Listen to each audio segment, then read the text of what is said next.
Hello दोस्तों, क्या हाल है। तारीख आज 19 नवंबर 2025, दिन बुधवार, हिंदी तिथि चतुर्दशी। और आइए बात करते हैं आज के मुख्य समाचार में देश भर की तमाम बड़ी खबरों पर नजर डालते हैं। देखिए, एक तो आज के दिन को इंटरनेशनल मेंस डे के रूप में मनाया जाता है, यानी अंतर्राष्ट्रीय पुरुष दिवस। इस दिन को मनाने का उद्देश्य है पुरुषों के अधिकारों और उनकी समस्याओं को उजागर करना है। और वहीं आज के दिन को वर्ल्ड टॉयलेट डे के रूप में भी मनाते हैं, यानी विश्व शौचालय दिवस। चलिए आगे बढ़ते हैं अपन खबरों में। देखिए, सबसे पहले अच्छी खबर तो आज किसान भाई लोगों के लिए आ रही है। आखिरकार किसानों का इंतजार खत्म होने जा रहा। आज 19 नवंबर को पीएम किसान सम्मान निधि योजना की 21वीं किस्त का पैसा जारी करेंगे प्रधानमंत्री नरेंद्र मोदी। आज किसानों के खातों में 2-2 रुपए जमा हो जाएंगे डीबीटी के माध्यम से। देश भर में तकरीबन 10 करोड़ से भी ज्यादा किसानों को ये सम्मान निधि की 21वीं किस्त जारी की जाएगी। और अगला अपडेट देखिए, किसानों के हित में सरकार ने एक और बड़ा फैसला लिया है। देखिए, अब जंगली जानवरों से फसल नुकसान होता है या बाढ़ से धान की खेती प्रभावित होती है तो भी ये प्राकृतिक आपदाएं अब फसल बीमा योजना के दायरे में आएगी। जी हाँ, केंद्रीय कृषि एवं किसान कल्याण मंत्रालय की तरफ से प्रधानमंत्री फसल बीमा योजना यानी PMFBY के तहत किसानों को ये बड़ी राहत देते हुए कई और प्राकृतिक घटनाओं को भी, जैसे जंगली जानवर फसलों को नुकसान पहुंचाते हैं या जलभराव की वजह से फसलों को नुकसान हो जाता है, तो भी इन घटनाओं को बीमा कवर में शामिल कर लिया है। और किसानों के लिए ये सभी नई स्कीम का फायदा 2026 से ही लागू माना जाएगा पूरे देश में, है ना। चलिए अगला अपडेट देखिए दोस्तों, दिल्ली धमाके पर कुछ बड़े खुलासे सामने आ रहे हैं। एक और गिरफ्तारी की NIA ने श्रीनगर से उठाया एक और साजिशकर्ता को। वहीं इधर दिल्ली ब्लास्ट मामले में अल फलाह ग्रुप का चेयरमैन भी गिरफ्तार हो चुका है। यूनिवर्सिटी ने झूठा दावा करके करोड़ों रुपए वसूले, ये भी जांच में पता चला। और जम्मू श्रीनगर से एक डॉक्टर पति पत्नी भी हिरासत में लिए गए। वहीं इस बीच आतंकी उमर का भी एक नया वीडियो सामने आ रहा। 10 नवंबर को दिल्ली में लाल किला के पास जो आत्मघाती हमला किया था कार में ब्लास्ट का, वही आतंकी डॉक्टर उमर का ये नया वीडियो सामने आ रहा। मीडिया रिपोर्ट्स के मुताबिक ये वीडियो आतंकी उमर ने ब्लास्ट से ठीक पहले बनाया था। और इस वीडियो में वो कहता है कि ये एक तरह का शहीद होने के लिए ऑपरेशन है। देखिए जरा किस तरह से डॉक्टर जैसे शिक्षित लोगों का भी ब्रेन वॉश किया जाता है। वहीं अल फलाह यूनिवर्सिटी में डॉक्टर निसार की पत्नी और बेटी को भी हाउस अरेस्ट किया गया। 10 MBBS छात्रों के मोबाइल भी जब्त किए और यूनिवर्सिटी कैंपस से बाहर निकलने पर भी रोक लगा दी है। और इस बीच एक बड़ी खबर तो ये आ रही है कि केंद्र सरकार ने देश भर के प्राइवेट टीवी न्यूज चैनल्स को भी चेतावनी दी और कहा कि संवेदनशील और भड़काऊ कंटेंट को टेलीकास्ट न करें। कुछ चैनल्स ने दिल्ली ब्लास्ट कवरेज में काफी बड़ी लापरवाही बरती है और यहाँ तक कि कुछ टीवी चैनल्स तो दिल्ली ब्लास्ट की कवरेज में विस्फोटक बनाने तक की विधि बता रहे हैं। तो इसी को लेकर अब सरकार ने एडवाइजरी जारी की और कहा कि इस तरह के कंटेंट को टेलीकास्ट न करें, तत्काल रूप से बंद करने के निर्देश दिए हैं। सूचना और प्रसारण मंत्रालय की तरफ से ये सख्त हिदायत दी है। और वहीं देखिए दोस्तों, बीते दिन दिल्ली की 3 अदालतों और 2 स्कूलों को भी बम से उड़ाने की धमकी दी गई। पटियाला हाउस कोर्ट में ब्लास्ट से जुड़े आरोपी की पेशी से पहले मेल आया, जांच अभी भी जारी है। और एक बड़ी खबर आ रही है कि लॉरेंस का भाई अनमोल अमेरिका से इंडिया लाया जा रहा है। ये बाबा सिद्दीकी और पंजाबी सिंगर सिद्धू मूसेवाला के मर्डर केस में वांटेड है। बॉलीवुड एक्टर सलमान खान के घर फायरिंग का भी आरोप है, तो अब इसको भारत लाया जा रहा। चलिए आगे बढ़ते हैं अपन खबरों में। देखिए, प्रधानमंत्री नरेंद्र मोदी आज आंध्र प्रदेश और तमिलनाडु राज्यों का दौरा करेंगे और इस दरमियान पीएम मोदी तमिलनाडु के कोयम्बटूर में south India natural farming summit का उद्घाटन भी करेंगे और यहीं से 9 करोड़ किसानों के लिए 18,000 करोड़ रुपए की ये 21वीं पीएम किसान सम्मान निधि की किस्त भी जारी करेंगे, है ना। और वहीं केंद्रीय गृह मंत्री अमित शाह भी आज बिहार के वर्तमान मुख्यमंत्री नीतीश कुमार के साथ बैठक करेंगे, क्योंकि बिहार में चुनावी जीत के बाद अब नई सरकार के गठन की तैयारियां शुरू हो चुकी हैं। गठन से पहले गृह मंत्री अमित शाह से भी मिले जेडीयू के नेता। करीब 3 घंटे नई कैबिनेट मीटिंग पर भी मंथन चला। और कल 20 नवंबर को नीतीश कुमार ही नए मुख्यमंत्री के रूप में शपथ लेंगे। पीएम मोदी समेत कई राज्यों के मुख्यमंत्री भी इस शपथ ग्रहण समारोह में आएंगे और इस कार्यक्रम को देखते हुए सरकारी अधिकारियों की छुट्टियां भी कैंसिल कर दी गई हैं। इस बीच देखिए, प्रियंका गांधी के पति रॉबर्ट वाड्रा को लेकर सोशल मीडिया पर कंट्रोवर्सी छा गई। एक भाजपा नेता ने भड़काऊ पोस्ट कर दी, कहा कि वाड्रा दोबारा शादी कर लो, क्योंकि प्रियंका के पति ने बिहार में भी दोबारा चुनाव करने की मांग की थी। तो उनकी इस मांग पर एक पूर्व सांसद ने कमेंट किया, तो इससे कांग्रेस पार्टी नाराज हो गई और काफी कंट्रोवर्सी देखने को मिली सोशल मीडिया पर इस मुद्दे को लेकर भी, है ना। और पॉलिटिक्स से एक और बड़ी खबर आ रही है कि SIR के खिलाफ दिल्ली में रैली करेगी कांग्रेस। मल्लिकार्जुन खड़गे बोले कि हम वोटर्स को हटाने की कोशिश का विरोध करेंगे। वोटर लिस्ट रिवीजन का तमिलनाडु में भी बॉयकॉट किया जा रहा, जो अभी चुनाव आयोग देश भर के कई राज्यों में मतदाता वेरिफिकेशन करवा रहा है SIR। तो इस प्रक्रिया पर राहुल गांधी ने भी सवाल उठाए और कांग्रेस ने 12 राज्यों में SIR को लेकर बैठक भी की है। अब कांग्रेस का प्लान है दिल्ली में इसके खिलाफ विरोध प्रदर्शन किए जाएंगे। चलिए अगला अपडेट देखिए दोस्तों, देश की वित्त मंत्री निर्मला सीतारमण ने कैपिटल मार्केट प्रतिनिधियों के साथ प्री बजट बैठक की और इसका उद्देश्य है आगामी बजट के लिए इनपुट लेना। बजट 2026-27 की तैयारियां शुरू हो चुकी हैं और इन बजट की तैयारियों के बीच वित्त आयोग की तरफ से भी बड़ा फैसला लिया गया। देखिए आप, अगले 5 साल की फंडिंग का ब्लूप्रिंट तैयार हुआ। 16वें वित्त आयोग ने राष्ट्रपति को सौंपी रिपोर्ट। वित्त आयोग की तरफ से 2026 से लेकर 2031 तक के लिए टैक्स बंटवारे और फंडिंग स्ट्रक्चर पर अपनी रिपोर्ट राष्ट्रपति को सौंप दी गई है। इस रिपोर्ट में केंद्र सरकार और राज्यों के बीच टैक्स शेयरिंग का नया फॉर्मूला, पंचायतों और नगर पालिकाओं की फंडिंग को मजबूत करने के सुझाव और अगले वित्त आयोग साइकिल की टाइमलाइन वगैरह ये सभी शामिल है, जो कि 1 अप्रैल 2026 से शुरू होगी, है ना। अच्छा, वैसे भारत की जीडीपी ग्रोथ पर भी एक अच्छी रिपोर्ट सामने आ रही है कि भारत की रफ्तार को रोकना नामुमकिन होगा। एसबीआई की रिपोर्ट में दावा किया गया कि देश की जीडीपी 7.5% की दर से आगे बढ़ेगी। एसबीआई रिसर्च में बताया गया कि भारत की आर्थिक वृद्धि दर दूसरी तिमाही में भी मजबूत बनी रहेगी। और भारत के एक्सपोर्ट पर भी अपडेट आ रहा कि भारत का निर्यात अप्रैल से लेकर अक्टूबर तक की अवधि में मजबूत बढ़ोतरी के साथ 491.80 अरब डॉलर पर पहुंचा। वहीं बीते महीने हवाई यात्रियों की संख्या पर आंकड़ा जारी किया सरकार ने कि अक्टूबर में 1,42,00,000 यात्रियों ने उड़ान भरी। फाइनेंशियल ईयर 2026 तक एयर ट्रैफिक 6% तक बढ़ने का अनुमान है। चलिए अगली बड़ी खबर देखिए दोस्तों, टेक्नोलॉजी जगत से अपडेट आ रहा है कि क्लाउडफ्लेयर की बड़ी खराबी की वजह से पूरा इंटरनेट मानो हिल गया। चैट जीपीटी, एक्स यानी ट्विटर समेत कई सेवाएं ठप हो गई। क्लाउडफ्लेयर जो कि इंटरनेट की कई वेबसाइट्स को web server hosting space provide करता है, तो उसके सर्वर में तकनीकी गड़बड़ी हुई। इस वजह से ट्विटर से लेकर चैट जीपीटी और गूगल के जेमिनाई तक सैकड़ों वेबसाइट्स ठप हो गई। कैनवा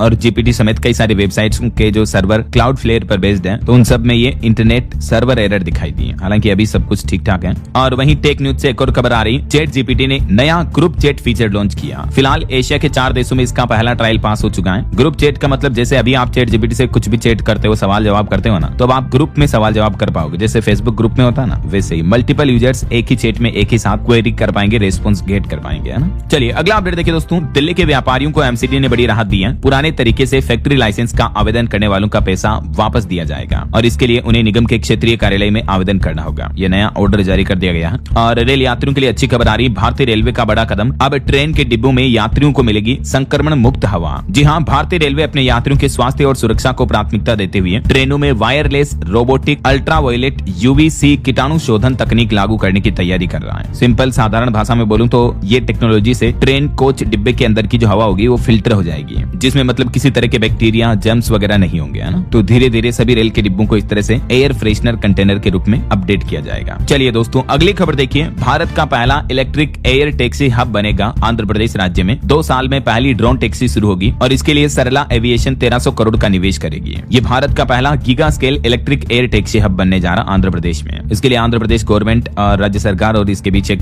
एमओयू भी साइन हुआ है और ये स्काई फैक्ट्री नाम का प्रोजेक्ट अनंतपुर जिले में लगेगा ना। 2029 तक कंपनी का कहना कि अपने कमर्शियल ऑपरेशन शुरू कर देगी। और वहीं देखिए बड़ी खबर, केंद्र सरकार, ईडी, सीबीआई और अनिल अंबानी को अब सुप्रीम कोर्ट से भी मिला नोटिस। आरकॉम फ्रॉड मामले में जांच पर सवाल उठे, 3 सप्ताह के अंदर अंदर एजेंसी से स्टेटस रिपोर्ट भी मांगी। देश के सर्वोच्च न्यायालय सुप्रीम कोर्ट ने भी तलब किया है इस मामले को लेकर। और सोना चांदी के भाव पर खबर आ रही दोस्तों, बीते दिन सोना चांदी में अच्छी गिरावट देखने को मिली, लगभग 6,000 रुपए तक गिरे दाम। और इसके बाद सोना अभी 1,22,000 रुपए प्रति 10 ग्राम पर चल रहा है। बीते 3 कारोबारी दिनों में सोने के दाम में 4374 रुपए की गिरावट देखने को मिली, जबकि चांदी 2227 रुपए टूटकर अभी चांदी का भाव 1,54,000 रुपए प्रति किलो चल रहा है। मतलब सोने चांदी दोनों को मिलाकर लगभग 5-6 हजार रुपए तक की गिरावट हुई है ना। बाकी और भी अलग अलग कैरेट के हिसाब से गोल्ड का प्राइस क्या चल रहा है देख ही सकते हैं आप स्क्रीन पर। चलिए अगली बड़ी खबर देखिए, सरकार का एक नया प्लान है। डिजिटल ठगी को रोकने के लिए ट्राई ने सबसे सख्त आदेश जारी किया और कहा कि 60 दिन में बदलने होंगे एसएमएस के टेम्पलेट। जी हाँ, जो कंपनियों की तरफ से व्यावसायिक एसएमएस का इस्तेमाल किया जाता है ना, आपको अलग अलग नाम से जो एसएमएस आते हैं, जैसे अमेजोन का एसएमएस आया या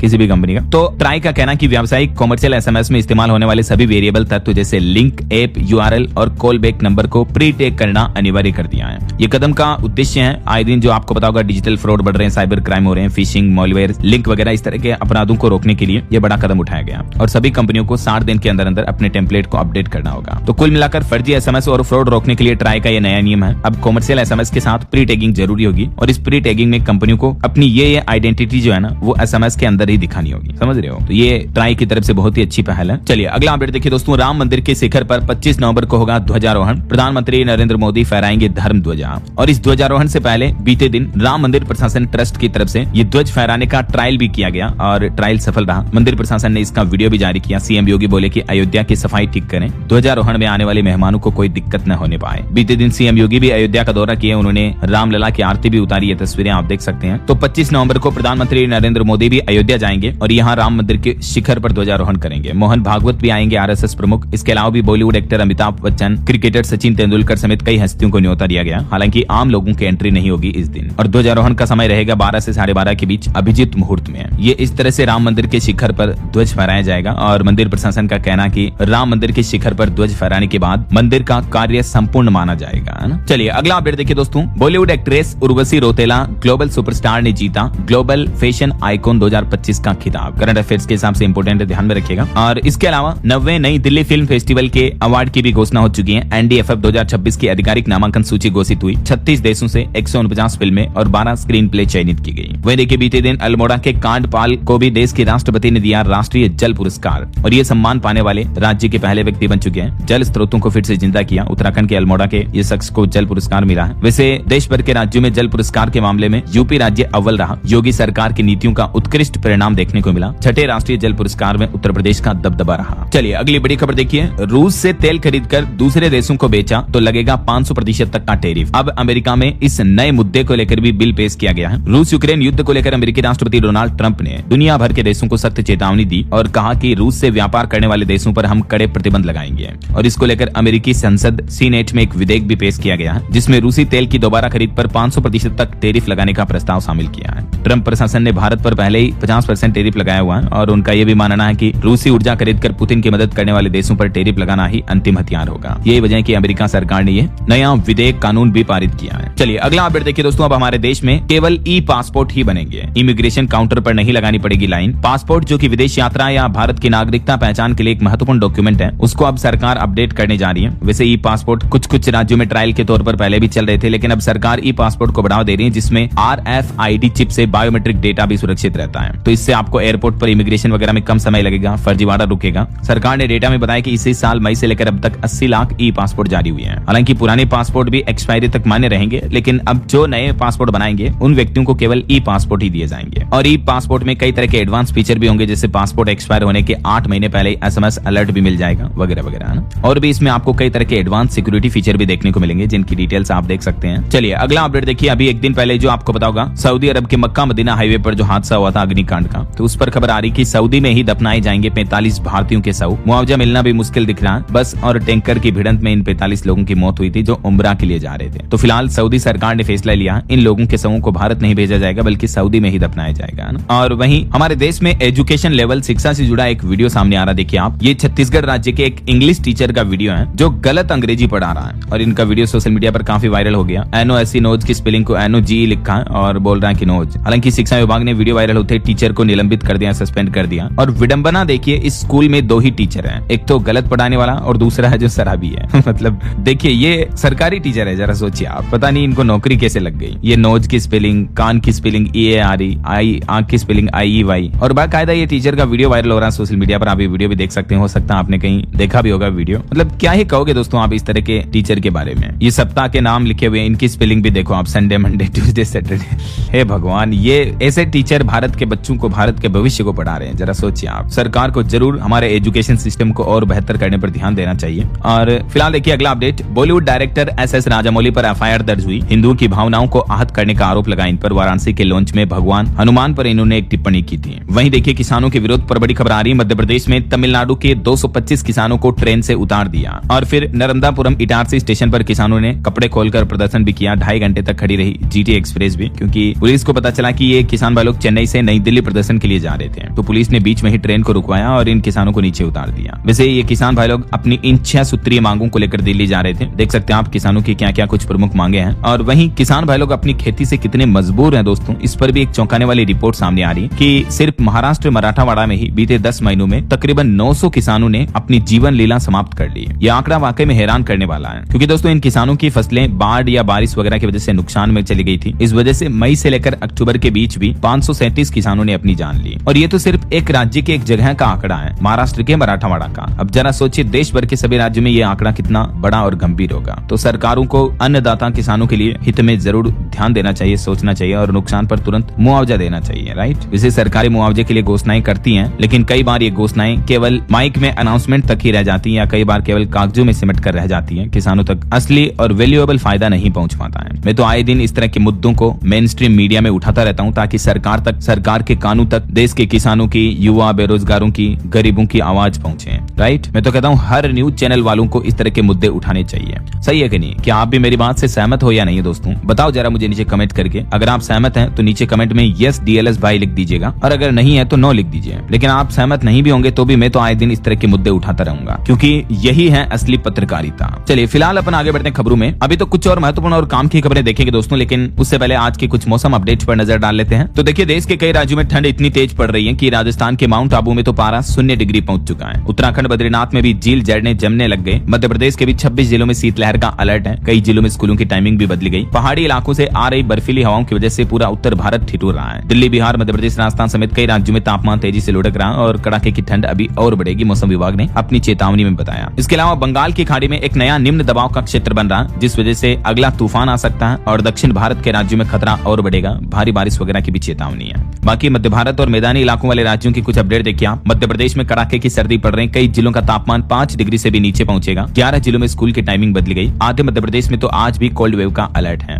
राजस्थान के भी 5 जिलों में शीतलहर की चेतावनी। फतेहपुर में सबसे ठंडी रात चल रही है और राजस्थान के भी कई शहरों का तापमान 10 डिग्री से नीचे रहा। हरियाणा में भी आज रात से बदलेगा मौसम। अब दिन का भी तापमान गिरने लगेगा। हिसारों में पारा 7 डिग्री तक पहुंचा। वहीं पंजाब में भी कई जिलों में तापमान 5 डिग्री पहुंच चुका है। हालांकि औसत तापमान में सामान्य में कुछ बढ़ोतरी देखने को मिली है। और पहाड़ी राज्य हिमाचल प्रदेश में तो देखिए सभी जिलों का पारा 10 डिग्री से नीचे पहुंच चुका है। 8 शहरों में तो 5 डिग्री से भी कम चल रहा है टेम्परेचर। हालांकि दिन का तापमान नॉर्मल से थोड़ा ज्यादा है। और पहाड़ी राज्य उत्तराखंड में भी देखिए पहाड़ी इलाकों में बादल छाए। बद्रीनाथ में तो झील और झरने भी जम गए। इतनी बर्फबारी और कड़ाके की ठंड है। मैदानी क्षेत्रों में तक भी कोहरा छाया हुआ है। और इतनी ठंड के ही चलते उत्तराखंड में ज्यादातर तीर्थ स्थलों के कपाट वगैरह बंद हो चुके हैं। और इसके साथ ही देखिए शीतकाल के लिए बंद हुए बाबा मध्य महेश्वर के कपाट भी। 3 दिन की पैदल यात्रा कर डोली पहुंचेगी ऊखीमठ। ओंकारेश्वर में होंगे 5 केदारों के दर्शन। तो रुद्रप्रयाग जिले में इस तीर्थ स्थल के कपाट भी बीते दिन बंद कर दिए गए। वहीं उत्तराखंड से एक और खबर आ रही दोस्तों की अगले साल 2026 तक बद्रीनाथ बनेगा स्मार्ट स्पिरिचुअल सिटी। यहाँ सरकार अब डेवलपमेंट करेगी। 481 करोड़ की लागत से विकास किया जाएगा। पीएमओ खुद इस प्रोजेक्ट की मॉनिटरिंग करेगा। जी हाँ, अब उत्तराखंड का बद्रीनाथ धाम आपको सिर्फ तीर्थ स्थल के रूप में ही नहीं दिखेगा, बल्कि जल्दी एक नई स्मार्ट आध्यात्मिक सिटी के रूप में विकसित नजर आएगा। बढ़ती श्रद्धालुओं की संख्या और मौजूदा सुविधाओं की कमी को देखते हुए सरकार की तरफ से 481 करोड़ की लागत से ये मास्टर प्लान तैयार किया गया है ना। ये अब बद्रीनाथ धाम का फ्यूचर मास्टर प्लान कुछ यूं होगा, कुछ इस तरह से होगा पूरा नक्शा। गुजरात की कंपनी ने ये नक्शा डिजाइन किया और इसका ड्रोन व्यू कुछ यूं दिखेगा। पूरा काम होने के बाद कुछ ऐसा नजर आएगा बद्रीनाथ धाम। अच्छा, वैसे हम मौसम समाचारों की बात कर रहे थे तो देखिए पुडुचेरी राज्य में भारी बारिश की चेतावनी के कारण स्कूल कॉलेज बंद किए गए। महाराष्ट्र में भी कड़ाके की ठंड की चेतावनी। कई इलाकों में लुढ़का तापमान। जम्मू कश्मीर में ठंड का उलटफेर दिख रहा। गुलमर्ग से भी ठंडा हुआ श्रीनगर और भी पारा लुढ़कने के आसार हैं। इस बीच दोस्तों अगले 24 घंटों के दौरान मौसम की संभावित गतिविधियां क्या रहेगी, तो दक्षिण भारत के कुछ राज्यों में बारिश वगैरह की भी चेतावनी है, जैसे तमिलनाडु, केरल, लक्षद्वीप, अंडमान निकोबार द्वीप समूह वगैरह। यहाँ भारी बारिश की संभावना है। दक्षिण आंध्र प्रदेश के तट पर भी हल्की मध्यम बारिश हो सकती है और दक्षिणी कर्नाटक वगैरह में भी छिटपुट बारिश देखने को मिल सकती है। बाकी पूर्वी और उत्तरी भारत में कुछ राज्यों में कोहरा भी छा सकता है। ओके, तो ये आज के कुछ मौसम अपडेट रहे और चलिए आगे बढ़ते हैं। कुछ मार्केट अपडेट्स पर नजर डाल लेते हैं। देखिए बीते दिन भारतीय शेयर बाजार में थोड़ी गिरावट देखने को मिली। सेंसेक्स 277 अंक गिरकर 84,673 पर बंद हुआ। निफ्टी भी 103 अंक लुढ़का। हालांकि अगले साल 2026 में पूरे साल मतलब दिसंबर 2026 तक शेयर मार्केट में तेज उछाल देखने की उम्मीद दिख रही है। मीडिया रिपोर्ट्स के मुताबिक 1,07,000 तक पहुंच सकता है भारत का main stock market index Sensex. वहीं खबर आ रही सेंसेक्स से बाहर हो सकती है टाटा मोटर्स कंपनी। 39 साल से भारत के टॉप 30 शेयरों के लिस्ट में इस कंपनी का शेयर भी शामिल था, लेकिन डीमर्जर के बाद शर्तें पूरी नहीं कर पा रही कंपनी, इसलिए इसको स्टॉक मार्केट से आउट कर सकती है सरकार से भी वगैरह ना। वहीं खबर है फिजिक्स वाला का शेयर 33% ऊपर प्रीमियम पर लिस्ट हुआ और लिस्टिंग के बाद भी 10% चढ़ा। और क्रिप्टो करेंसी मार्केट पर बड़ी खबर आ रही कि 7 महीनों के सबसे निचले स्तर पर पहुंचा बिटकॉइन में मानो पूरा क्रेश आ गया। 89,000 का लो लगाया बिटकॉइन ने। 7 महीनों बाद इतनी बड़ी गिरावट देखने को मिली। ओके, और चलिए मार्केट अपडेट्स के बाद आगे बढ़ते हैं अपन खबरों में। तो देखिए दोस्तों अगला अपडेट, सुप्रीम कोर्ट ने अपना ही 6 महीने पुराना एक जजमेंट पलट दिया। कहा था कि पर्यावरण मानदंडों का उल्लंघन करने वाले प्रोजेक्ट पहले मंजूरी लेंगे, लेकिन अब सुप्रीम कोर्ट के जजों के बेंच का कहना कि ये मंजूरी लेना जरूरी नहीं है। सुप्रीम कोर्ट ने 2:1 के बहुमत से अपना फैसला बदल दिया है। और वही देखिए सुप्रीम कोर्ट की सीजीआई बोले कि न्याय की सक्रियता जरूरी है, लेकिन ये आतंक न बने। नागरिकों की रक्षा करने कोर्ट को आगे आना पड़ता है, लेकिन इसकी भी एक सीमा है। चलिए बड़ी खबर देखिए, वायु प्रदूषण पर रिपोर्ट सामने आ रही कि देश की राजधानी दिल्ली में प्रदूषण का कहर। हवा बेहद खराब स्थिति में पहुंच चुकी है। कई क्षेत्रों में हालत काफी गंभीर चल रहे हैं। दिल्ली एनसीआर और सिंधु गंगा इलाके अभी सबसे ज्यादा प्रदूषित हैं। यहाँ हर व्यक्ति रोजाना 18 से 20 सिगरेट के बराबर जहरीली हवा सांस में ले रहा है। मतलब देखिए आप नॉर्मल सांस ले रहे हो ना, उससे भी स्वस्थ व्यक्ति को इतना नुकसान हो रहा है कि वो 18-20 सिगरेट रोजाना पी रहा हो उतना। स्वास्थ्य विशेषज्ञों ने चेतावनी दी, कहा कि ये बच्चों, बुजुर्गों और रोगियों के लिए बड़ी ही घातक स्थिति है। और वहीं देखिए बड़ी खबर, दवा कंपनियों के मार्केटिंग कोड में कमी पर भी सुप्रीम कोर्ट नाराज हुआ। कहा कि प्रक्रिया इतनी मजबूत हो कि धोखा होने पर शिकायत करना आसान हो और दोषियों पर एक्शन लिया जा सके। सुप्रीम कोर्ट ने दवाओं की मार्केटिंग के लिए बनाए गए कोड कमियों पर नाराजगी जताई और सरकार को यह निर्देश भी दिया। वहीं खबर आ रही है येदियुरप्पा को स्पेशल कोर्ट ने 2 दिसंबर को तलब किया। बाल यौन शोषण के मामले पर कर्नाटक के पूर्व मुख्यमंत्री बीएस येदियुरप्पा पर कोर्ट ने समन जारी किया। और अगला अपडेट देखिए, पहली बार राजस्थान के पहाड़ पहाड़ में पानी की सुरंग तैयार की जा रही है। 2248 करोड़ रुपए की ये स्कीम है। इसके जरिए 6 तहसीलों को मिलेगा पानी। 42,000 हेक्टेयर भूमि की सिंचाई होगी। राजस्थान के बांसवाड़ा की ये सबसे महत्वाकांक्षी योजना का कार्य जोरों शोरों पर चल रहा है। देख सकते हैं आप डिटेल। वहीं खबर देखिए, उत्तराखंड के 2 इंजीनियरों ने बनाया पहाड़ी AI। गढ़वाली और कुमाऊनी में देगा हर सवाल का जवाब। यूरोप से नौकरी छोड़कर लौटे और इन्होंने ये अपने स्टार्टअप की शुरुआत की है। Many many congrats. चलिए खबर देखिए, उत्तर प्रदेश में महिलाओं को मिलने वाली है स्पेशल सुविधा। टचलेस फ्लशिंग से सैनिटरी नैपकिन वेडिंग तक हर चीज की सहूलियत मिलेगी। विश्व शौचालय दिवस के मौके पर यूपी सरकार की तरफ से नई प्लानिंग की जा रही है, महिलाओं के स्वास्थ्य और स्वच्छता को ध्यान में रखते हुए। और खबर देखिए, ईडी ने बड़ा एक्शन लिया। गेमिंग कंपनी विंजो और गेम्स क्राफ्ट के ठिकानों पर छापेमारी की। चलिए खबर देखिए, देश की राजधानी दिल्ली के सरकारी स्कूलों में बढ़ेगी निगरानी। अब सप्ताह में 3 दिन होगा निरीक्षण। पढ़ाई के स्तर को सुधारने की ये नई कवायद की जा रही है। फरवरी 2026 तक सप्ताह में 3 दिन अनिवार्य निरीक्षण का आदेश दिया दिल्ली सरकार ने। और देखिए, हमारे देश में एक रिपोर्ट सामने आ रही है जिसमें बताया गया कि भारत में हर 8 मिनट में एक बच्चा लापता हो जाता है। तो इस रिपोर्ट पर सुप्रीम कोर्ट ने केंद्र सरकार से भी जवाब मांगा और कहा कि गोद लेने की प्रक्रिया अभी क्या है, क्योंकि इतने बच्चे हमारे देश में लापता हो रहे हैं, तो आखिर इसके पीछे बड़ी वजह क्या है। तो सुप्रीम कोर्ट ने इस मसले पर केंद्र सरकार को भी फटकार लगाई है। चलिए खबर देखिए, ओला, उबर व रेपिडो जैसी कंपनियों के वाहन अब यूं ही नहीं चलेंगे। 1 जनवरी 2026 से नई व्यवस्था, नया नियम लागू होने जा रहा। दरअसल यूपी मेरठ में केंद्रीय वायु गुणवत्ता प्रबंधन के आयोग के आदेश के मुताबिक अब इस तरह के ओला, उबर, गिग वर्कर्स के जो वाहन होंगे ई कॉमर्स प्लेटफॉर्म के, वो पेट्रोल डीजल वाले वाहन नहीं चलेंगे, बल्कि केवल इलेक्ट्रिक या CNG वाहनों का ही उपयोग करना होगा। और रेपिडो की पेट्रोल बाइक्स भी बंद हो जाएगी। ये फैसला भी प्रदूषण और स्वच्छ हवा, बेहतर परिवहन को ध्यान में रखते हुए लिया गया है। चलिए खबर देखिए, असम राज्य में विधानसभा चुनाव से पहले SIR नहीं होगा, बल्कि विशेष पुनरीक्षण ही होगा। चुनाव आयोग की तरफ से ये निर्देश जारी किया गया। और बड़ी खबर देखिए, 623 करोड़ रुपए की ठगी का मामला सामने आया। 27 क्रिप्टो एक्सचेंजों के जरिए चला सबसे बड़ा मनी लॉन्ड्रिंग का नेटवर्क। भारत में ऑनलाइन फ्रॉड के मामले वैसे भी तेजी से बढ़ते जा रहे हैं। और अब देखिए, ये एक रिपोर्ट के मुताबिक लगभग 1-1.5 साल के अंदर जनवरी 2024 से लेकर सितंबर 2025 के बीच हुए साइबर अपराधों की जांच में गृह मंत्रालय की रिपोर्ट में यह बड़ा खुलासा किया गया है कि अपराधियों ने 27 भारतीय क्रिप्टो करेंसी एक्सचेंजों का इस्तेमाल मनी लॉन्ड्रिंग के लिए किया। ये फ्रॉड ऐसे होता था कि लोगों को पता ही नहीं चलता था। कुछ ऐसे एक्सचेंज के नाम भी सामने आए हैं, देख सकते हैं आप। हालांकि ये कुछ नामचीन प्लेटफॉर्म ने इन आरोपों के अगेंस्ट में ये अपने तर्क भी दिए हैं। और कुछ बड़े हादसों की खबर देखिए दोस्तों, उत्तर प्रदेश में देर रात बड़ा हादसा हो गया। पुल पर 2 बसें आमने सामने से टकरा गई। एक नेपाली महिला की मौत हो गई और 35 लोग घायल हो गए। 23 की हालत काफी गंभीर बताई जा रही है। और गुजरात के अरावली में भी एक एम्बुलेंस में आग लग गई, जिसमें 4 लोग जिंदा जल गए। 1 दिन के नवजात के इलाज के लिए पिता इनको ले जा रहा था। डॉक्टर और नर्स की भी मौत हो गई। देखिए जरा, आजकल आग लगने की घटनाएं कितनी ज्यादा देखने को मिल रही है। चलिए कुछ इंटरनेशनल न्यूज अपडेट देखते हैं। बांग्लादेश की पूर्व प्रधानमंत्री शेख हसीना के बयान प्रकाशित न करे मीडिया। बांग्लादेश की अंतिम सरकार ने चेतावनी दी, यानी शेख हसीना कुछ भी कहे, उनके बयान छापने पर रोक रहेगी। सरकार ने मीडिया को यह अलर्ट जारी किया। वहीं देखिए, पाकिस्तान का बड़ा एक्शन। पाकिस्तानी सेना ने खैबर पख्तूनख्वा में TTP से जुड़े 15 विद्रोहियों को मार गिराया। और खबर है, अमेरिकी राष्ट्रपति डोनाल्ड ट्रंप अब रूस से बिजनेस करने वाले देशों पर प्रतिबंध लगाएंगे। उन्होंने कहा कि इस पर कानून भी बन रहा। सीनेट में प्रस्ताव भी पेश किया, मैंने आपको बताया था। तो रूसी तेल खरीदने वाले देशों पर भी 500% तक टैरिफ लगा सकता अमेरिका।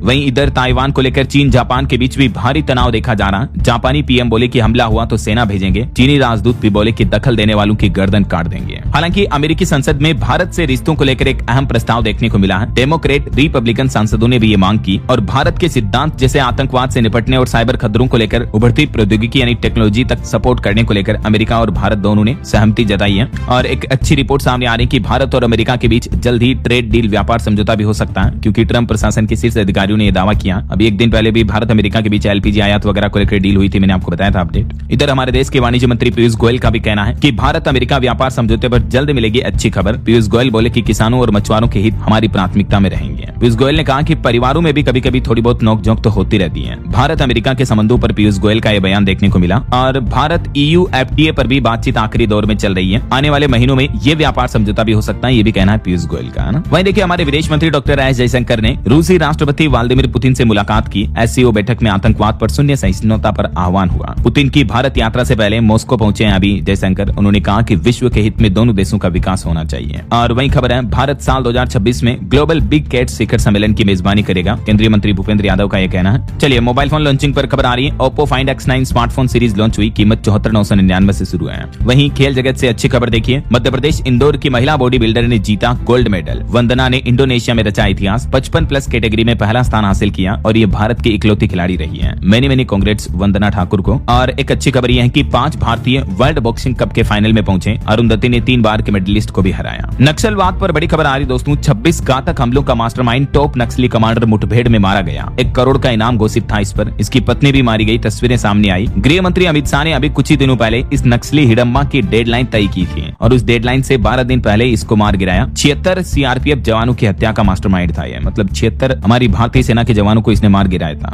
इतना खूंखार हत्यारा था ये। तो आखिरकार गृह मंत्री अमित शाह ने जो तारीख तय की उससे 12 दिन पहले ये मोस्ट वांटेड नक्सली हिडम्बा मारा गया। 30 नवंबर की इसकी डेडलाइन थी। नक्सलवाद खात्मे पर ये एक बड़ी सफलता है। चलिए खबर देखिए, लेह एपेक्स बॉडी की मांग है कि सोनम वांगचुक पर लगाया गया एनएसए कानून हटाया जाए। गृह मंत्रालय को 29 पन्नों का एक ड्राफ्ट सौंपा। लद्दाख के लिए स्टेटहुड भी मांगा। वहीं ऑटो इंडस्ट्री से बड़ी खबर आ रही है, मारुति सुजुकी ने ग्रैंड विटारा की 39,506 गाड़ियां वापस बुलाई क्योंकि इन गाड़ियों के कुछ नए मॉडल्स में फ्यूल लेवल इंडिकेटर और वार्निंग लाइट सिस्टम में खराबी पाई गई। फ्री में पार्ट्स बदलेगी कंपनी। तो हाल ही में अगर आपने ये कार खरीदी है तो एक बार कंपनी के शोरूम में चेकअप करवा लें आप भी, है ना। ये इशू आ रहा है इसमें। और अगला अपडेट देखिए, मध्य प्रदेश में अगले साल से चलेगी सरकारी बसें। इंदौर से इसकी शुरुआत होगी। 25 जिलों के 6,000 से भी ज्यादा रूट पर दौड़ेगी 10,000 गाड़ियां। आखिरकार मध्य प्रदेश की सड़कों पर 21 साल बाद फिर से सरकारी बसें चलने वाली हैं और अब एमपी सरकार ने इसे जन बस नाम दिया है। राज्य परिवहन निगम की जगह सरकार ने यात्री परिवहन एंड इंफ्रास्ट्रक्चर लिमिटेड नाम की कंपनी बनाई है जो कि एमपी के इन 25 जिलों में बसों का संचालन करेगी। तो जल्दी मध्य प्रदेश वासियों को परिवहन की नई सुविधाएं मिलेगी, है ना। वैसे मध्य प्रदेश में मौजूदा समय में सार्वजनिक परिवहन की स्थिति यहाँ देख सकते हैं आप। चलिए दोस्तों अगला अपडेट देखिए, सुप्रीम कोर्ट ने एक अहम बयान दिया। कहा कि वर्चुअल सुनवाई के दौरान पिछली गवाही इलेक्ट्रॉनिक रूप से भेजी जाए। और देखिए हिमाचल के मुख्यमंत्री सुखविंदर सिंह सुक्खू बोले कि पंचायतों के पुनर्गठन और पुनर्सीमांकन पर रोक का करेंगे कानूनी अध्ययन। पराली पर बड़ी खबर आ रही है। देखिए पराली जलाने के मामले पर हरियाणा में 3 किसानों को गिरफ्तार किया गया और 10 किसानों पर एफआईआर भी दर्ज हुई। वहीं कांग्रेस सांसद शशि थरूर ने एक बार फिर से केंद्र की मोदी सरकार की तारीफ की और कहा कि दुनिया के लिए भारत एक उभरता हुआ मॉडल है। पीएम मोदी की दिल खोलकर तारीफ की उन्होंने। जबकि ये कांग्रेस पार्टी के हैं तो कांग्रेस सांसद पर कांग्रेस पार्टी भी नाराजगी जताती है इसी वजह से। चलिए अगली बड़ी खबर देखिए दोस्तों, कलकत्ता हाईकोर्ट ने एक अहम फैसला सुनाया। देखिए मामला ये था, एक व्यक्ति के पिता का 2010 में निधन हुआ था लेकिन अब सरकारी नौकरी पाने के लिए बेटे ने 2025 में आवेदन किया। पिता की मौत के एवज में अनुकंपा के आधार पर जो सरकारी नौकरी मिलती है ना, तो इतने साल बाद 15 साल बाद आवेदन किया तो कोर्ट ने इस आवेदन को खारिज कर दिया। जबकि उस व्यक्ति ने अब दलील ये दी कि 2010 के साल में जब उनके पिता का निधन हुआ था तब वो सरकारी स्कूल में एक सहायक शिक्षक के पद पर थे, लेकिन तब वो बच्चा नाबालिग था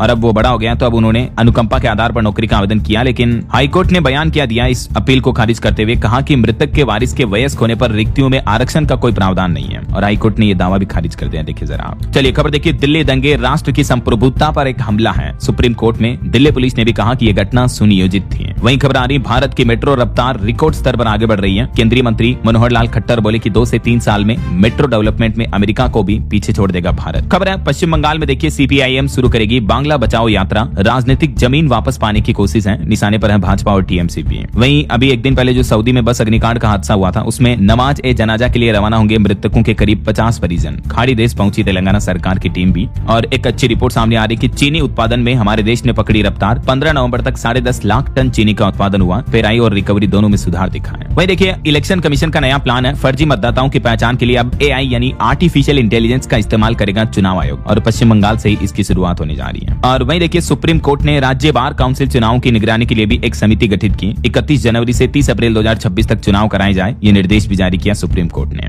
और खबर देखिए, टेलीमेडिसिन की सुविधा मिलेगी। केंद्र सरकार ने सभी राज्यों और केंद्र शासित प्रदेशों को निर्देश दिया और कहा कि सबको चिकित्सा उपलब्ध कराना जरूरी है। तो अब वीडियो कॉन्फ्रेंसिंग के माध्यम से भी नजदीकी सरकारी अस्पतालों को जोड़कर जेल में रहने वाले कैदियों को भी चिकित्सा परामर्श मिलेगा और उपचार मिल पाएगा। और खबर है भारत जर्मनी रक्षा साझेदारी को नई उड़ान मिली। रक्षा तकनीक को मजबूत करने पर जोर दिया दोनों देशों ने। नई दिल्ली में इस बात को लेकर मीटिंग भी हुई। वहीं देखिए दिल्ली ब्लास्ट पर ईडी ने भी एक बड़ा एक्शन लिया। अल फलाह यूनिवर्सिटी के group chairman Javed Siddiqui arrest हुआ और उसके 48 लाख रुपए का कैश भी जब्त कर लिया है। और खबर आ रही है देश के छोटे व्यापारियों के लिए अच्छी खबर। देखिए अब छोटे व्यापारियों के हाथ में भी होगी बड़ी कंपनियों जैसी ट्रेड पावर। देश के वाणिज्य मंत्री पीयूष गोयल ने लॉन्च किया धमाकेदार TIA पोर्टल और इस TIA का फुल फॉर्म है ट्रेड इंटेलिजेंस एंड एनालिटिक्स। ये नया पोर्टल लॉन्च किया है वाणिज्य और उद्योग मंत्री पीयूष गोयल ने नई दिल्ली में। तो इस पोर्टल के जरिए किस तरह से छोटे व्यापारियों और MSME के लिए नए अवसर खुलेंगे और इस पोर्टल का बेहतर उपयोग क्या होगा, इस बारे में कुछ डिटेल जानकारी भी आप देख सकते हैं स्क्रीन पर। ये पोर्टल कैसे काम करेगा और इसमें क्या क्या बेनिफिट मिलेंगे, है ना। चलिए दोस्तों खबर देखिए, अब इस EV ऑटो कंपनी ने पसारे पैर। एक और राज्य में नया शोरूम भी खोला और 2 नए इलेक्ट्रिक ऑटो भी लॉन्च किए। मोन्त्रा इलेक्ट्रिक की तरफ से असम राज्य में ये नया शोरूम खोला गया और लॉन्चिंग वगैरह की गई।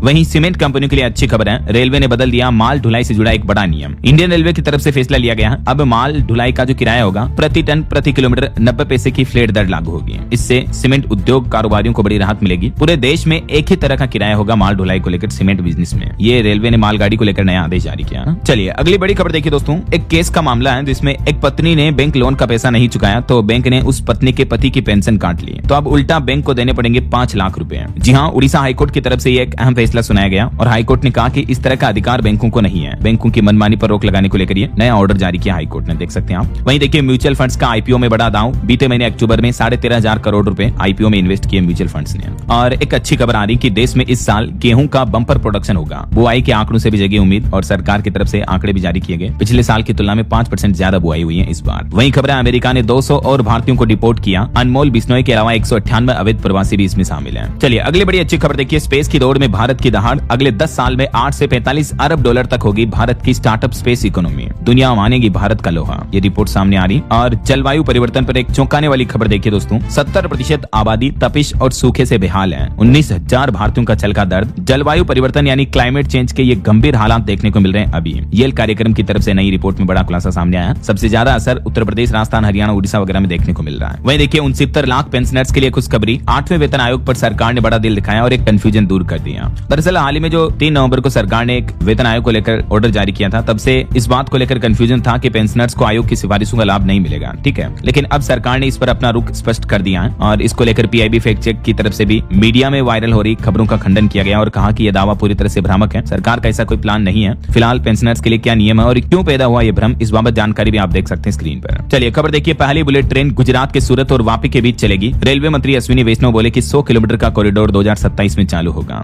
और वहीं दोस्तों पासपोर्ट को लेकर देखिए, एक तो मैंने आपको अपडेट बताया था कि अब ई पासपोर्ट आएंगे चिप वाले, जिसमें बायोमेट्रिक डेटा वगैरह भी स्टोर रहेगा। और इसके अलावा सरकार ने एक आदेश जारी किया कि अगले 6 से 12 महीनों के अंदर हमारे देश के सभी 543 लोकसभा क्षेत्रों में पासपोर्ट सेवा केंद्र बनाए जाएंगे। यानी मोटा मोटी अगले 1 साल के अंदर अंदर सरकार का ये प्लान है। और मई 2025 के बाद के सभी नए पासपोर्ट ई पासपोर्ट ही होंगे, ठीक है। तो पासपोर्ट सेवा केंद्र ज्यादा बनेंगे तो लोगों को आसानी रहेगी पासपोर्ट बनवाने में भी, है ना। चलिए अगला अपडेट देखिए, उत्तर प्रदेश के इस जिले में इंडस्ट्रियल टाउनशिप के लिए 1000 से भी ज्यादा किसानों से खरीदी जाएगी जमीन। 125 हेक्टेयर भूमि चिन्हित की गई। यूपी के बरेली जिले का ये मामला है और यूपी के बरेली में ही सभ्यता की 5000 साल पुरानी गाथा गूंजेगी। 6 करोड़ 21 लाख की लागत से योगी सरकार ये भी बड़े काम करवाने जा रही, देख सकते हैं आप। वहीं खबर है यूपी में केशव मौर्य बने, बिहार में विधायक दल नेता चुनाव के केंद्रीय पर्यवेक्षक, भाजपा संसदीय बोर्ड ने उन्हें बड़ी जिम्मेदारी दी। और खबर है उत्तर प्रदेश में अब सभी एक्सप्रेस वे पर आपको फूड कोर्ट मिलेगी। इलेक्ट्रिक व्हीकल चार्जिंग की सुविधा भी मिलेगी। रेस्ट के लिए कम बजट वाले होटल मोटेल भी खोले जाएंगे। यूपी सरकार की तरफ से ये शानदार प्लान बनाया जा रहा हाईवे पर सफर करने वाले लोगों के लिए, है ना। चलिए आगे बढ़ते हैं, कुछ और स्टेट न्यूज अपडेट देख लेते हैं फटाफट से। देखिए एक तो राजस्थान के जोधपुर में आज बिजली पानी की सप्लाई वगैरह बंद रहेगी कई इलाकों में। और राजस्थान हनुमानगढ़ में भी एथेनॉल फैक्ट्री विवाद के बीच इंटरनेट वगैरह बंद रहा, काफी बवाल मचा। वहीं देखिए दुबई में मौजूद एओपीएल की 51 करोड़ की प्रॉपर्टी कुर्क की गई। मध्य प्रदेश के मुख्यमंत्री डॉक्टर मोहन यादव आज छतरपुर आएंगे। छत्तीसगढ़ में अब 200 यूनिट तक बिजली बिल हाफ आएगा, यानी आधा ही लगेगा। 45 लाख से भी ज्यादा परिवारों को राहत मिलेगी। छत्तीसगढ़ सरकार की तरफ से ये शानदार घोषणा की गई है। बिजली बिल में छूट कम मिलेगी और दायरा भी घटाया गया, कुछ डिटेल्स आप देख सकते हैं। और वहीं छत्तीसगढ़ का शीतकालीन सत्र 14 दिसंबर से शुरू होगा। विधानसभा शीतकालीन सत्र 4 दिन तक चलेगा ना। उत्तर मध्य छत्तीसगढ़ में 2 दिन शीतलहर की भी चेतावनी। छत्तीसगढ़ के मुख्यमंत्री विष्णुदेव साय ने बीते दिन कोंडागांव जिले में 127 करोड़ के 61 कार्यों का भूमि पूजन भी किया। 20 नवंबर को राष्ट्रपति द्रौपदी मुर्मू भी छत्तीसगढ़ आ रही हैं। और वहीं दोस्तों उत्तर प्रदेश में भी काम के घंटे से लेकर छुट्टियां बिताई हुई। प्राइवेट कर्मचारियों के लिए भी हाल में योगी सरकार की तरफ से कुछ नए कानून लागू किए गए। दरअसल हाल ही में यूपी के सीएम योगी आदित्यनाथ ने जो कैबिनेट बैठक की अध्यक्षता की, इसमें टोटल 20 प्रस्तावों पर मुहर लगाई। और यूपी सरकार ने दुकान और वाणिज्य अधिष्ठान अधिनियम 1962 में 63 साल बाद यह बड़ा बदलाव किया, क्योंकि यूपी सरकार इस बात को लेकर चिंतित है कि कहीं प्राइवेट कर्मचारी पिस तो नहीं रहा, फिक्स घंटों से ज्यादा काम तो नहीं करना पड़ रहा। तो इसी को लेकर ये नई गाइडलाइंस जारी की गई है। अब इसमें अधिनियम में क्या क्या बदलाव होंगे देख सकते हैं। ओवर टाइम वगैरह को लेकर प्राइवेट सेक्टर के एम्प्लॉइज के लिए नई गाइडलाइंस, नए नियम लागू किए हैं। और एक अनोखी पहल देखिए दोस्तों, उत्तर प्रदेश के मुजफ्फरनगर में 13वीं बंद कर दी गई। लव मैरिज की भी परमिशन लेनी होगी। यूपी में खाम पंचायत की तरफ से 11 बड़े फैसले लिए गए। मृत्यु भोज पर प्रतिबंध रहेगा, दहेज प्रथा पर रोक रहेगी, कन्या भ्रूण हत्या पर रोक रहेगी वगैरह वगैरह। और खबर है यूपी लखनऊ नगर निगम ने बजट 400 करोड़ बढ़ाया। मेयर बोले कि 2 महीने में सड़कें गड्ढा मुक्त होगी।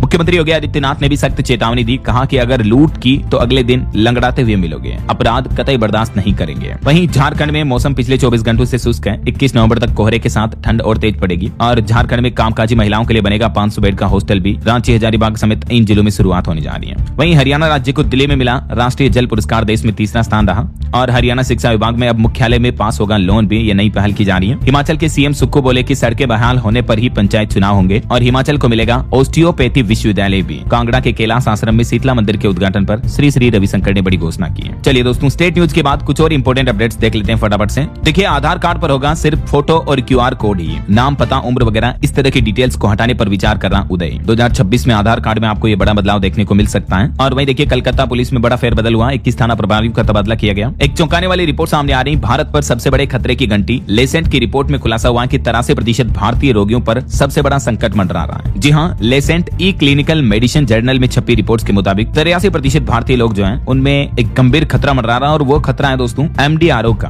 और ये MDRO का फुल फॉर्म है मल्टी ड्रग रेजिस्टेंस ऑर्गेनिज्म, यानी बहु औषधि प्रतिरोधी जीव। यानी भारतीय लोग जो आए दिन गोलियां दवाइयां खाते रहते हैं, इस वजह से उनकी एंटीबायोटिक दवाओं का असर ही खत्म हो गया, उनके शरीर पर असर होना ही बंद कर दिया, दवाइयां कम असर करने लगी है ऐसा। तो ये भारत के लिए एक बड़ा संकट है, देख सकते हैं आप इस रिपोर्ट की डिटेल जानकारी भी। और वहीं खबर आ रही है, व्हाट्सएप चैनल ओनर्स के लिए एक नया टूल आया, नए फॉलोवर्स जुड़ने पर ऑटोमेटिक अलर्ट मिल जाएगा। कंपनी ये नया फीचर लॉन्च कर रही है। और पेटीएम यूजर्स को भी एक नया फीचर मिला, ट्रांजैक्शन हिस्ट्री पर अब ज्यादा कंट्रोल रहेगा और आपका पेमेंट मैनेजमेंट भी और बेहतर होगा, है ना। वहीं खबर है, भारत के पहले पोर्ट टैक्सी प्रोजेक्ट को मिली मंजूरी। महाराष्ट्र राज्य में नवी मुंबई वगैरह इन आसपास के इलाकों को जोड़ेगी ये पोर्ट टैक्सी। महाराष्ट्र गवर्नमेंट ने इजाजत दे दी है और MMRDA इसको डेवलप करेगा ना। वहीं सरकार की तरफ से आंकड़े जारी किए गए कि राशन कार्ड से तकरीबन 2.25 करोड़ लोगों के नाम काट लिए गए हैं, जो अवैध तरीके से राशन ले रहे थे या जो अपने राशन कार्ड का इस्तेमाल ही नहीं कर रहे थे। तो ऐसे सभी लोगों के नाम डिलीट कर दिए गए हैं। और रेलवे की तरफ से अपडेट आ रहा है, 1 दिसंबर से लेकर 3 मार्च 2026 तक 24 ट्रेनें बिल्कुल रद्द रहेगी। कोहरे की वजह से इंडियन रेलवे ने यह फैसला लिया और कुछ ट्रेनों की लिस्ट भी जारी की है। ये अलग अलग रूट की ट्रेनें कैंसिल की जाएगी, है ना। और खबर देखिए, CNG सप्लाई ठप होने से मानो मुंबई थम सी गई। MGL ने क्षतिग्रस्त पाइपलाइन को लेकर ताजा अपडेट जारी किया, जल्दी इसको सही कर दिया जाएगा। महिलाओं के लिए अच्छी खबर आई है, सरकार ने इस योजना के लिए eKYC की आखिरी तारीख बढ़ा दी है। दरअसल महाराष्ट्र राज्य सरकार ने राहत देते हुए मुख्यमंत्री माझी लाड़की बहन योजना के लिए eKYC की डेडलाइन को बढ़ा दिया। तो अब महिलाएं 31 दिसंबर 2025 तक अपनी eKYC कर सकती हैं, ठीक है ना। वरना फिर 2026 से इस योजना का लाभ नहीं मिलेगा, ध्यान रखिएगा। वहीं खबर है, दिल्ली की मुख्यमंत्री रेखा गुप्ता ने नए बस टर्मिनल का उद्घाटन किया और 40 इलेक्ट्रिक बसों को भी हरी झंडी दिखाई राजधानी में। खबर है, केंद्र सरकार ने फूड स्टोरेज और लॉजिस्टिक्स सिस्टम को मजबूत करने के लिए डिजिटल पहलू की शुरुआत की।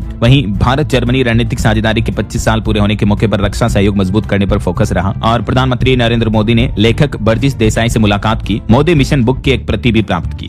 केंद्र सरकार ने वित्त वर्ष 2026 में देश भर में 10,000 किलोमीटर राष्ट्रीय राजमार्ग यानी नेशनल हाईवे परियोजनाओं को मंजूरी देने का लक्ष्य रखा है। और चलिए दोस्तों, कुछ एजुकेशनल अपडेट्स देख लेते हैं फटाफट से। देखिए, गेट 2026 एग्जाम का शेड्यूल जारी हो चुका है, ऑफिशियल पोर्टल पर आप अपडेट्स चेक कर लीजिएगा। वहीं खबर आ रही, यूपी में होमगार्ड के 41,424 रिक्त पदों पर भर्ती के लिए भी ऑनलाइन आवेदन शुरू हो चुके हैं। आवेदन की अंतिम तारीख 17 दिसंबर है और बहुत अच्छी खासी वैकेंसी है, तो जो भी युवा नौकरी के लिए आवेदन करना चाहते तो कर सकते हैं आप। वहीं खबर है, 15 दिसंबर से शुरू होगा बिहार कांस्टेबल का शारीरिक परीक्षण यानी फिजिकल टेस्ट भी होंगे। और पंजाब आंगनबाड़ी में भी 6110 पदों पर भर्ती का नोटिफिकेशन जारी हुआ। आज 19 नवंबर से आवेदन शुरू हो चुके हैं, इसकी लास्ट डेट रहेगी 10 दिसंबर। और राजस्थान प्रदूषण नियंत्रण बोर्ड में भी 100 पदों पर भर्ती निकली है, बिना इंटरव्यू के सिलेक्शन होगा और इसकी लास्ट डेट रहेगी 16 दिसंबर। वहीं खबर आ रही कि मेडिकल कॉलेजों में 3 साल बाद होगी सीधी भर्ती। असिस्टेंट प्रोफेसर के 125 पदों पर एग्जाम लिया जाएगा, लेकिन ये रिक्वायर्ड का सिर्फ 10% ही होगा और 40% सीटें खाली रहेगी। छत्तीसगढ़ लोक सेवा आयोग की तरफ से ये विज्ञापन जारी किया गया। ओके, और चलिए दोस्तों, अंत में आज के राशिफल पर नजर डाल लेते हैं। तो देखिए, वृष राशि वालों को नौकरी में प्रमोशन की खबर मिल सकती है और मकर राशि वालों को भी प्रॉपर्टी के कामों में फायदा होगा। और भी कुछ अलग अलग राशियों का राशिफल आप स्क्रीन पर देख सकते हैं। और हाँ दोस्तों, आप मुझे कमेंट करके बताइए कि भारत अगले साल 2026 के लिए किस स्पेस मिशन पर काम कर रहा है इसरो। किसी एक मिशन का नाम बताइए कमेंट करके। सही जवाब देने वाले लोगों को रैंडमली सेलेक्ट होने पर DLS न्यूज टीम की तरफ से शानदार सरप्राइज गिफ्ट जीतने का मौका मिलेगा। और इसी के साथ ही अगर आपको वीडियो अच्छा लगा तो इसे लाइक करना, शेयर भी करना। DLS न्यूज चैनल को सब्सक्राइब करके बेल आइकन जरूर दबा देना, रोजाना ऐसी इन्फॉर्मेटिव जानकारियां, महत्वपूर्ण समाचार दिखते रहने के लिए। ओके, ख्याल रखिएगा अपने आपका, अपने परिवार का। मिलेंगे अगले नेक्स्ट अपडेट में, तब तक के लिए जय हिंद, जय भारत, वंदे मातरम।